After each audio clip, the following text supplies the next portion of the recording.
Welcome to the Bill Kelly Podcast, critical discussions in critical times.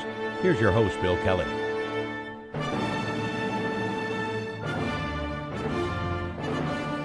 Welcome to another edition of the Bill Kelly Podcast, critical discussions in these critical times. I'm your host, Bill Kelly. Well, Pierre Poilievre says that the reason Canadian youth can't get jobs, temporary jobs, is because all those immigrants are coming in here and the Liberal government's letting them in there and they're taking all those jobs. Let's talk about this, and let's try to put some fact to Poilievre's fiction here, could we please? Poilievre was making a speech earlier this week out in the Maritimes and essentially trying to conflate some issues and try to draw some dots here where maybe those connections shouldn't even be made. The statistics that he's referring to here is that Stats Canada came out with a report today that says unemployment with youth in this country is up considerably. It's up to 14.6%. That's the highest it's been in like over 20 years. Not counting COVID, of course, which is an anomaly for everybody.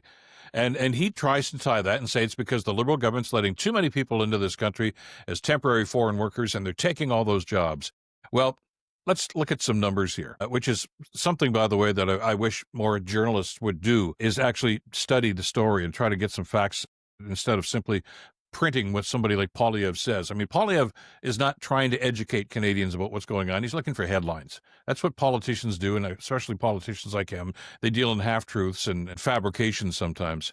Here's the reality about what's happening with temporary foreign workers.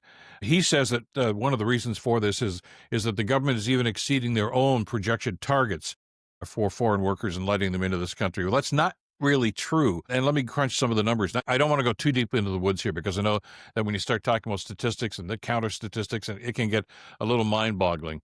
But the reality here is that he says the government's overshooting the targets set for foreign workers. Well, the federal data shows that Canada did set a target to admit 82,000 new arrivals through the temporary foreign worker program this year. Now, that's based on, the need and the sorts of things that are going on. And this has been happening for years with not just this government, but, past governments too, of both party stripes. But here's the thing. The Immigration Department says, there were 105,000 people that were allowed into this country, but most of those were renewals of people that were already here that had to have their visas renewed. Only 33,000, not 105,000, only 33,000 were new, which is well below the quota that the government had set. But you see, Poilievre doesn't know. If he does know that, he's simply not telling us, because it sounds more fantastic and more to his point that there's an inept Liberal government here to suggest that they're messing up here and they're not even doing what their own targets are suggesting. It's simply not true. And so those are the realities here. The element here, and I don't, again, want to get into what's going on with immigration because it's a very complex issue. Yes, there are temporary foreign workers. There are people that come into this country through due process and contribute. We are a country of immigrants. We know that. Unless your heritage is indigenous in whatever part of the country right now, you and the people that came before you and your family that came to this country were immigrants. From different parts of the world, of course, and they've all forged their own way here and made their contributions to Canadian society, and we hope that continues. And there's a good reason for it, because we are not producing enough new Canadians, kids, in other words, to fulfill the needs of the workforce in the future. People are retiring, and families are not as large as they used to be, and that's a problem. We don't talk much about that, but there is a concern about this.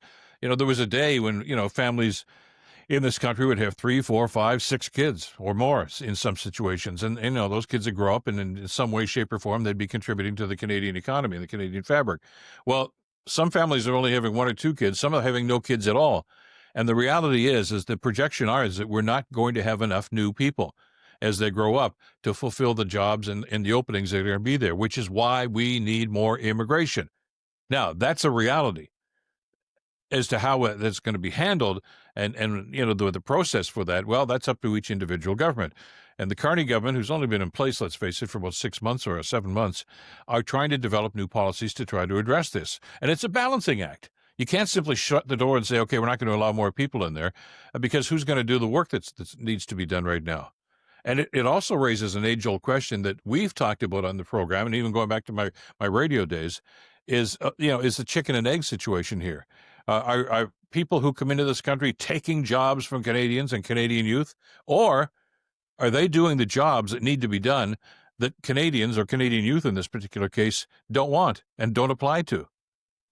I'd like to see stats on that. I mean, that may, not give Poilievre the sorts of talking points that he wants, but that could be a reality.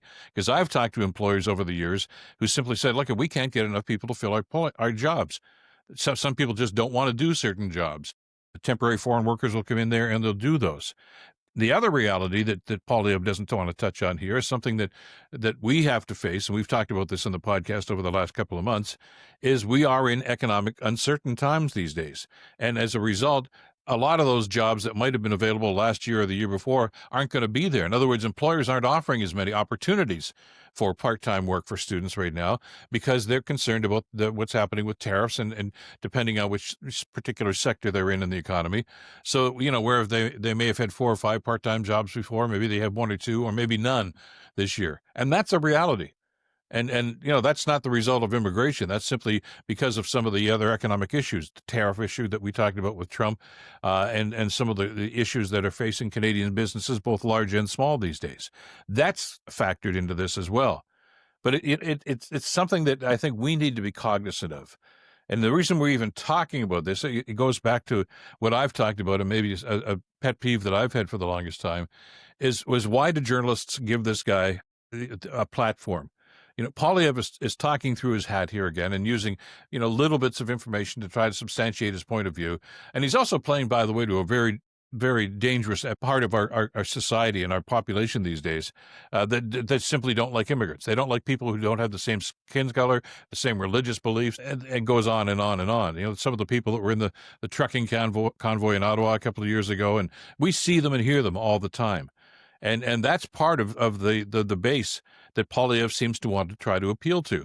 And I think Canadians, for the large part, were revolted by that sort of an attitude, rebuffed Pierre in the last election because of things like that he was too extreme. And that's been reflected in polling that's been done since then, even the ones that we talked about a couple of podcasts ago, that suggest that over half of Canadians would be embarrassed if Poilievre was the leader of this country, because many of us feel that he panders to the extremist part of the conservative movement, and I mean the small c conservative movement. And he seems to be doing that when he starts making statements like this. But there's, I think, a role the media has to play here to be able to sift through this.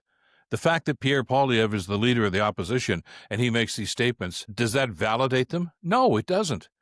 Would journalists have to do their due diligence in this and present the facts? It's not their job to simply say, well, we have to give him a platform. We have to give both sides of the story. This is not a side of the story. It's a misrepresentation of the story. And journalists, I think, have a responsibility to do their homework and to present the facts as they are.